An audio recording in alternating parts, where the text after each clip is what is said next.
King Frederik's public apology to Queen Mary, the truth behind Denmark's royal crisis exposed. Welcome to BNews. What happens when a king falls to his knees before his queen? On October 27, 2025, the world witnessed something unprecedented in modern European monarchy. King Frederik X of Denmark, in what palace insiders are calling the most dramatic moment in Danish royal history, reportedly made a heartfelt plea for forgiveness to his wife, Queen Mary.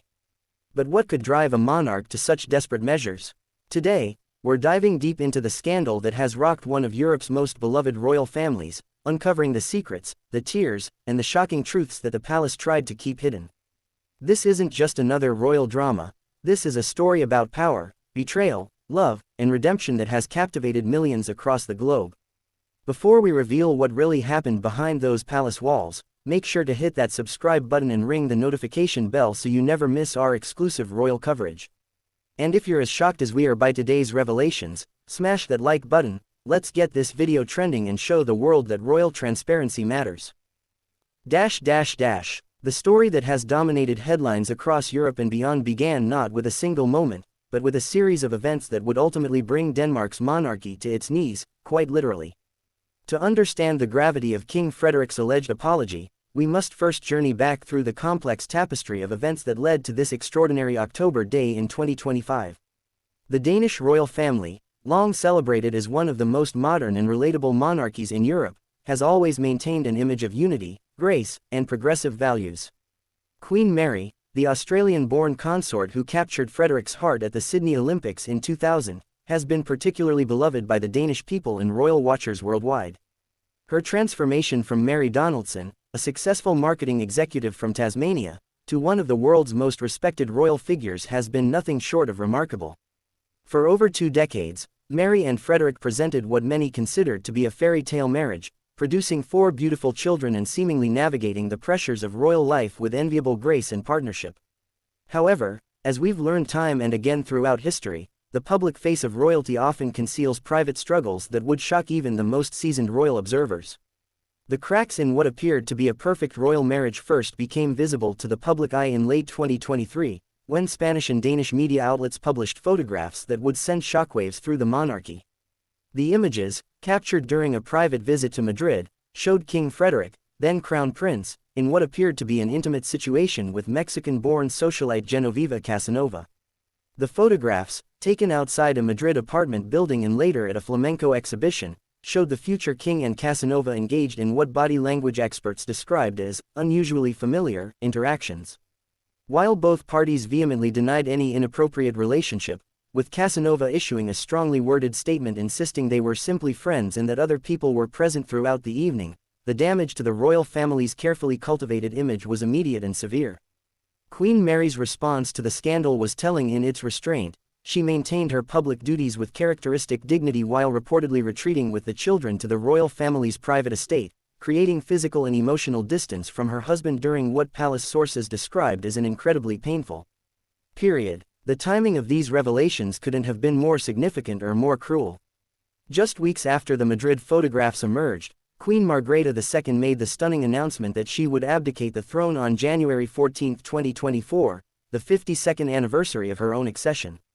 This decision, breaking centuries of Danish royal tradition where monarchs typically reign until death, was officially attributed to health concerns following back surgery earlier in 2023. However, royal commentators and historians have since speculated whether the family scandal might have influenced the timing of her decision, perhaps hoping that a fresh start with Frederik and Mary as king and queen might help the family move past the controversy. The abdication meant that Frederik and Mary would ascend to the throne during one of the most challenging periods of their marriage, forced to present a united front to their nation while privately navigating troubled waters. On that historic January day in 2024, as Frederik X became Denmark's new king and Mary became queen, millions watched the coronation ceremonies, many wondering whether the couple's smiles masked deeper pain and whether their marriage could survive the intense scrutiny and pressure that comes with wearing the crown. Throughout 2024 and into 2025, royal watchers meticulously analyzed every public appearance by the king and queen, searching for signs of reconciliation or further deterioration in their relationship. Body language experts were hired by media outlets to dissect their interactions during state visits, official ceremonies, and family events. Some observers noted that Queen Mary appeared to maintain more physical distance from her husband than in previous years, while others pointed to moments of apparent warmth and connection as evidence that the couple was working through their difficulties. The Danish people, known for their progressive attitudes and respect for privacy, remained largely supportive of their queen, with many expressing admiration for her dignity in handling such a public crisis. Social media campaigns with hashtags like #StandWithMary and #QueenOfHearts trended regularly, demonstrating the deep affection and sympathy the public felt for their Australian-born monarch. Meanwhile, King Frederik faced a more complex public reception. While many Danes respect the principle of innocent until proven guilty and appreciate his long service to the nation, others struggled to reconcile the image of their modern, family-oriented king with the Madrid photographs and the pain they clearly caused his wife. The pressure on the royal marriage intensified throughout 2025 as various European tabloids published what they claimed were insider accounts of life within the palace. Anonymous sources, allegedly close to the royal household, painted pictures of a marriage strained to breaking point, with reports of separate living arrangements, couples therapy sessions, and heated arguments behind closed doors. While the royal palace maintained its policy of not commenting on the private lives of the royal family, the steady drip of stories kept the scandal alive in the public consciousness. Some reports suggested that Queen Mary had given her husband an ultimatum: full transparency and commitment to their marriage, or she would consider stepping back from her royal duties, a move that would have been unprecedented and potentially catastrophic for the monarchy.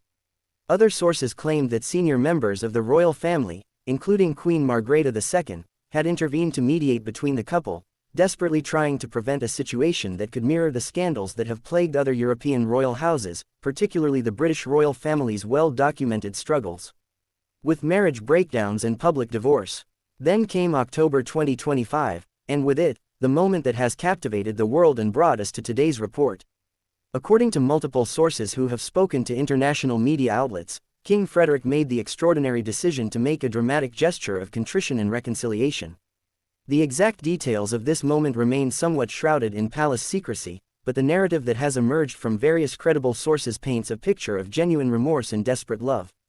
It is reported that during a private moment at Amalienborg Palace, the official residence of the Danish royal family in Copenhagen, King Frederik dropped to his knees before Queen Mary and begged for her forgiveness. This wasn't a staged photo opportunity or a calculated public relations move. This was reportedly a raw, emotional moment between a husband and wife, between a man who had caused pain and the woman he had hurt. Sources describe the king as being visibly emotional, his voice breaking as he allegedly expressed his profound regret for the pain his actions had caused not only to Mary but to their 4 children, to the institution of the monarchy, and to the Danish people who had placed their trust in him. What makes this moment particularly significant is the broader context of monarchy in the 21st century and the evolving expectations placed upon royal figures. Gone are the days when kings and queens were viewed as divinely appointed figures beyond reproach or accountability. Modern monarchs must navigate the delicate balance between maintaining the mystique and tradition of royalty while also demonstrating the human qualities of humility, accountability, and genuine connection that contemporary citizens demand. King Frederik's reported gesture of literally lowering himself before his wife represents a profound shift in royal dynamics, a monarch acknowledging his fallibility and placing his personal relationship above royal pride or institutional protocol. This moment resonates because it challenges centuries of patriarchal royal tradition where kings were rarely, if ever, seen as subordinate or supplicant to anyone, let alone their wives.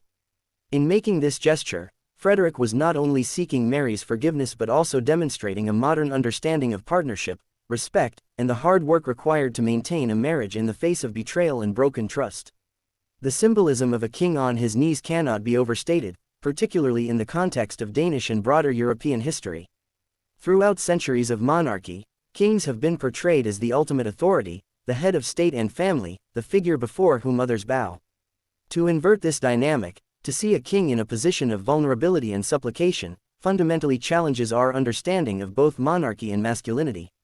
Some commentators have praised this reported gesture as progressive and emotionally intelligent, suggesting that Frederik is modeling a new kind of leadership, one that acknowledges mistakes, takes responsibility, and understands that true strength lies in vulnerability and accountability rather than in rigid adherence to outdated notions of infallibility. Others, however, have questioned whether such a private moment should have become public knowledge at all, wondering whether the leak of this information represents another violation of the couple's privacy or perhaps was a calculated move by palace officials to rehabilitate the king's image and demonstrate his commitment to his marriage and family.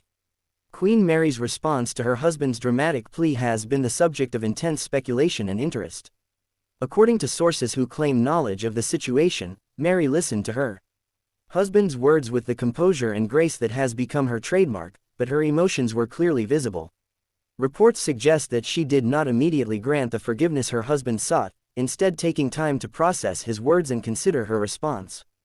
This reaction, if accurate, speaks to Mary's strength and self-respect. She refused to simply accept apologies and move forward without ensuring that genuine change and understanding had occurred. The Queen has always been known for her intelligence and thoughtfulness, and these qualities apparently guided her through this intensely personal crisis. Some sources indicate that Mary set forth specific conditions for the rebuilding of their relationship, including complete transparency, ongoing counseling, and a renewed commitment to their partnership and family. These reported conditions demonstrate a woman who knows her worth and refuses to settle for anything less than a relationship built on mutual respect, trust, and genuine partnership. The impact of this royal drama extends far beyond the personal relationship between Frederik and Mary. It has profound implications for the Danish monarchy as an institution and for the four young people at the heart of this family crisis: Crown Prince Christian, Princess Isabella, and twins Prince Vincent and Princess Josephine. These children, ranging in age from their late teens to early teens, have had to navigate their formative years under intense public scrutiny, watching their parents' marriage struggles play out in international media. The emotional and psychological impact on these young royals cannot be underestimated, and many child psychology experts have expressed concern about the toll such public family turmoil takes on children, regardless of their royal status. Crown Prince Christian, in particular, faces the unique challenge of being the heir to a throne that has been somewhat tarnished by scandal, while simultaneously watching his mother endure public humiliation and his father face intense criticism. The younger children, too, must grapple with classmates, friends, and the broader public having opinions about their family's most private struggles. From a broader institutional perspective, this crisis has raised important questions about the future relevance and sustainability of European monarchies. In an age of increasing calls for republicanism, democratic reform, and questioning of inherited privilege, monarchies must constantly prove their value to skeptical populations. Scandals like the one involving King Frederik and Queen Mary provide ammunition to those who argue that monarchies are outdated institutions that drain public resources while failing to uphold the moral standards they supposedly represent. Denmark has long been considered one of the most stable and respected monarchies in Europe, with high approval ratings and genuine affection from the Danish people. However, sustained scandal can erode even the strongest institutional foundations. The Danish royal family has undoubtedly been watching the struggles of other European royal houses, particularly the British royal family's recent challenges with Prince Harry and Meghan Markle's departure and allegations, as well as other scandals, and recognizing that their own survival depends on maintaining public trust and demonstrating genuine value to Danish society. The media's role in this unfolding drama deserves careful examination and critical analysis. The publication of the Madrid photographs in 2023 sparked intense debate about privacy rights, press ethics, and the public's right to know about the conduct of public figures, particularly those supported by taxpayer funds. Some media ethicists argue that the photographs served a legitimate public interest function, revealing potential hypocrisy or misconduct by a future king whose position carries moral as well as ceremonial authority.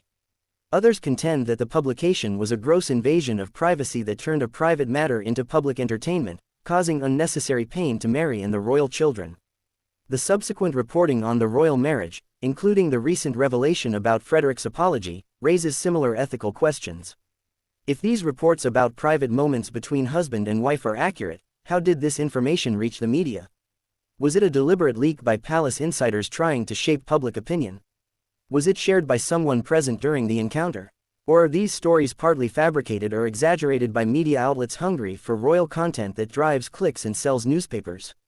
Public opinion regarding the royal crisis has been deeply divided, reflecting broader societal debates about marriage, fidelity, forgiveness, and gender dynamics. Many people, particularly women and those who have experienced betrayal in their own relationships, have expressed strong support for Queen Mary, praising her dignity and hoping she will demand full accountability from her husband before granting forgiveness. Social media has been filled with messages of solidarity, with many noting that Mary gave up her career, country, and former life to support Frederik and the Danish monarchy, making his alleged indiscretion even more hurtful and disrespectful. On the other hand, some commentators have argued for compassion and recognition that marriages are complex, private matters that cannot be fully understood from the outside. These voices suggest that Frederik, if he has made mistakes, deserves the opportunity to make amends and rebuild his relationship with his wife, particularly given his otherwise positive record of royal service. There are also those who question why the alleged Madrid encounter became such a massive scandal in the first place, noting that the evidence of actual wrongdoing remains limited and that both parties involved denied any inappropriate relationship. The question of forgiveness itself lies at the heart of this entire drama and touches on deep philosophical and psychological questions that resonate far beyond the Danish royal family. What does it mean to truly forgive someone who has hurt you deeply? Is forgiveness something that should be granted immediately upon request, or must it be earned through demonstrated change and the rebuilding of trust over time? Can a relationship truly recover from betrayal, or will there always be a shadow of doubt and pain that prevents full restoration of intimacy and trust? These are questions that countless couples around the world grapple with, making the Frederik and Mary situation relatable despite the extraordinary circumstances of royal life. Relationship experts and therapists who have commented on the situation generally agree that forgiveness is a process rather than a single moment, and that rebuilding trust after betrayal requires consistent effort, transparency, and behavioral change over an extended period. Some have praised Frederik's reported gesture of kneeling before Mary as a positive first step, but emphasize that such dramatic moments must be followed by sustained actions that demonstrate genuine change and commitment. The cultural and societal implications of this royal drama extend into important conversations about modern masculinity and evolving gender roles. Frederik's reported decision to kneel before his wife and express vulnerability challenges traditional masculine norms that equate strength with emotional stoicism and dominance. In doing so, he may be modeling a more emotionally intelligent form of masculinity that recognizes the strength required to admit mistakes, show vulnerability, and prioritize relationships over ego. This representation matters, particularly for young men who are navigating what it means to be masculine in the 21st century, seeking models that balance strength with emotional awareness and accountability. However, some critics argue that one dramatic gesture of contrition doesn't constitute genuine emotional growth or change, and that true accountability requires sustained behavioral transformation rather than performative moments of vulnerability. These critics worry that the narrative of "King begs for forgiveness" might be embraced as redemptive before Frederik has actually done the work required to understand and address whatever led to the original crisis.